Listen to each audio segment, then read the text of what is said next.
വളരെ സങ്കടകരമായ ഒരു വാർത്തയാണ്.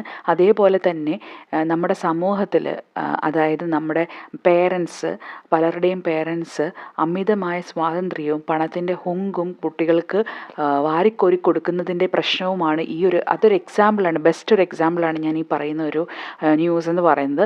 അത് സത്യം പറഞ്ഞാൽ അവരുടെ അമ്മയുടെ കരച്ചിൽ എനിക്ക് സത്യം പറഞ്ഞാൽ ഭയങ്കരമായിട്ട് നമുക്ക് ആർക്കും കണ്ടു നിൽക്കാൻ പറ്റാത്തൊരവസ്ഥയാണ്. മകൻ നഷ്ടപ്പെട്ട ഒരു അമ്മയുടെ സങ്കടം എന്താണെന്നുള്ളത് വളരെ അവരെ ശരിക്കും മാനസികമായിട്ട് എന്തോ ഒരു ഇതിലേക്കായി പോയിട്ടുള്ളതാണ്, അവർ ഇരുട്ടിലേക്കായി പോയിട്ടുള്ളതാണ് മെയിൻലി പറയാൻ നമുക്ക് പറ്റുന്നത്. അതായത് നമ്മുടെ ന്യൂസ് എന്താണെന്ന് വെച്ചാൽ ഫെബ്രുവരി 1 ദ്വാരകയിൽ, ഡൽഹിയിൽ 24-കാരൻ്റെ സ്കൂട്ടർ അടിച്ച് തെറിപ്പിച്ചൊരു സ്കോർപ്പിയോ പോയി.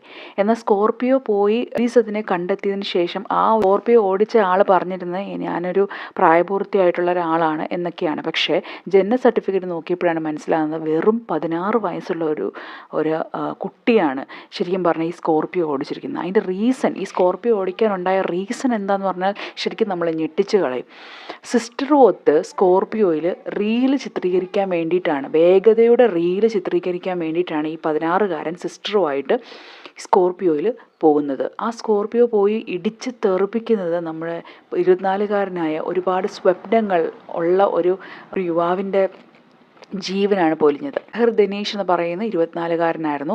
ഒരുപാട് സ്വപ്നങ്ങൾ ഉണ്ടായിരുന്ന ഒരാളാണ്. അദ്ദേഹത്തിൻ്റെ റൂമിൽ, ആ കുട്ടിയുടെ റൂമിൽ, സാഹിലിൻ്റെ റൂമിൽ ഇതിരിക്കുന്ന ഒരു വാചകം എന്ന് പറയുന്നത് ഈ 2026 എൻ്റെ വർഷമാണ്, എനിക്ക് പറക്കാൻ ആഗ്രഹമുണ്ട്, ഞാൻ ഒരു വിമാനം സ്വന്തമാക്കും എന്നൊക്കെ പറഞ്ഞ് ഒരുപാട് ആഗ്രഹങ്ങളുള്ളൊരു കുട്ടിയായിരുന്നു സാഹിൽ ദിനേശ് എന്ന് പറയുന്ന ഒരു കുട്ടി.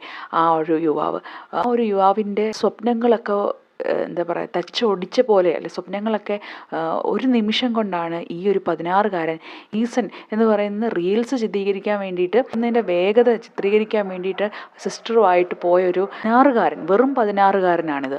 എന്നിട്ട് അത് ചിത്രീകരിച്ച വീഡിയോ ഒക്കെ സോഷ്യൽ മീഡിയയിൽ ഇപ്പം ഭയങ്കര ട്രെൻഡിങ് ആയിട്ട് നിൽക്കുകയാണ്.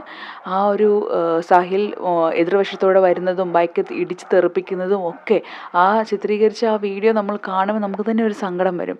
അപ്പോൾ എനിക്ക് പറയാനുള്ള ഇത്രയേ ഉള്ളൂ, നമ്മൾ നമ്മുടെ കുട്ടികളെ അമിതമായി സ്നേഹിക്കണം. നമുക്ക് സ്നേഹിക്കാം എന്ന് വെച്ചാൽ പണത്തിൻ്റെയും അതേപോലെ തന്നെ വേറൊരു പണം വാരിക്കോരി കൊടുത്തു ഒന്നുമല്ല നമുക്ക് സ്നേഹിക്കേണ്ടത്. അതൊരു കൃത്യമായ ഒരു സ്നേഹമല്ല.